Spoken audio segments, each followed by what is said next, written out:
Comment coudre ses propres vêtements? De nombreuses raisons peuvent donner envie d'apprendre à coudre soi-même ses vêtements, que ce soit par intérêt pour la mode ou parce que vous avez en tête un certain vêtement que vous aimeriez coudre vous-même ou simplement pour modifier des vêtements que vous possédez déjà. Il serait utile de savoir coudre un vêtement en partant de zéro. Il n'est pourtant pas nécessaire d'être couturière pour apprendre à créer vos propres vêtements personnalisés. Sachez reconnaître les outils dont vous aurez besoin.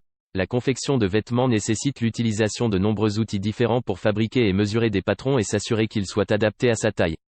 Vous aurez besoin de connaître chaque type d'outil et de savoir comment l'utiliser. Vos débuts pourraient se révéler un peu chaotiques, il se peut que vous ne soyez pas à l'aise avec tous les outils, mais plus vous pratiquerez, plus vous prendrez de l'assurance, un fer et une planche à repasser.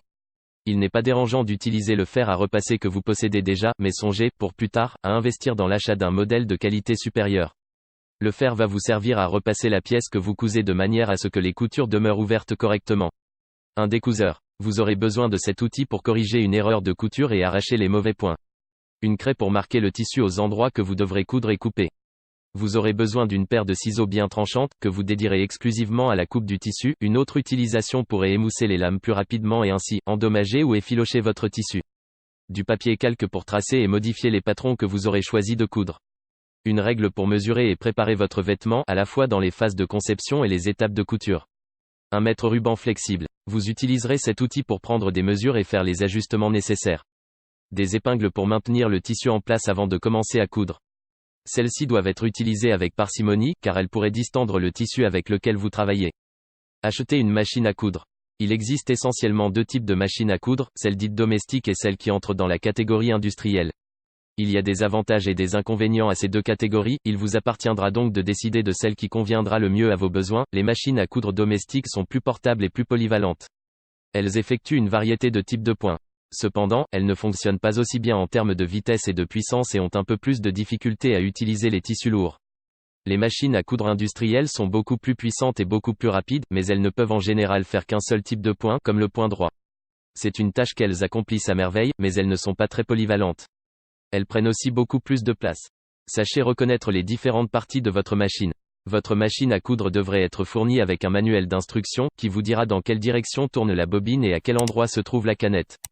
Cependant, vous allez avoir besoin de connaître au moins les éléments de base de votre machine à coudre avant de pouvoir passer à la partie amusante. Le support de la bobine permet de maintenir celle-ci et de contrôler la direction du fil tandis qu'il passe à l'intérieur de la machine à coudre. Selon le type de machine que vous avez, ce support peut être horizontal ou vertical. La canette est simplement une broche autour de laquelle est enroulé le fil. Vous devez embobiner la canette avec le fil et la glisser dans le boîtier à canette, qui se trouve sous la plaque de l'aiguille.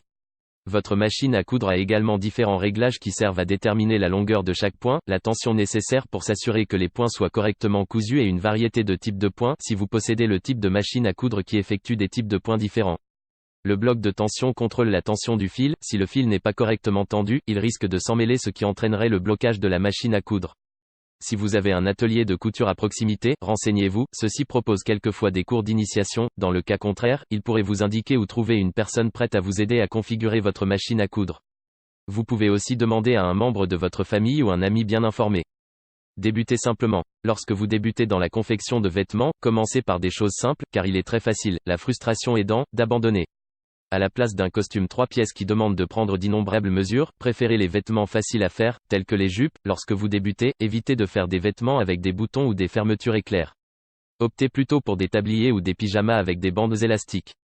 Une fois que vous savez comment utiliser vos outils et votre machine à coudre, vous êtes prêt à avancer.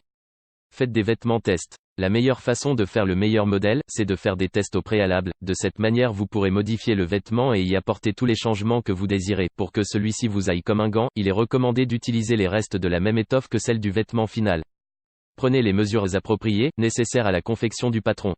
Même si le modèle est calqué sur un patron quelconque et non créé par vous-même, vous devez impérativement prendre vos mesures afin que, lorsque vous aurez fini, le vêtement soit adapté à votre morphologie. Pour un pantalon, vous aurez besoin des mesures suivantes: taille, hanche, profondeur de l'entrejambe et longueur de la jambe de la taille au sol.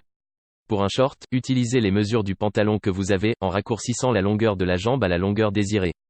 Pour une chemise, vous aurez besoin des mesures suivantes: cou, poitrine, largeur des épaules, longueur des bras, longueur de l'emmanchure et longueur de la chemise. Pour une jupe, il vous suffit de mesurer la taille et les hanches. La longueur et l'envergure de la jupe varieront selon le type de jupe que vous voulez faire. Merci d'avoir regardé cette vidéo, n'hésite pas à liker et à t'abonner à la chaîne. Dis-moi ce que tu penses dans les commentaires.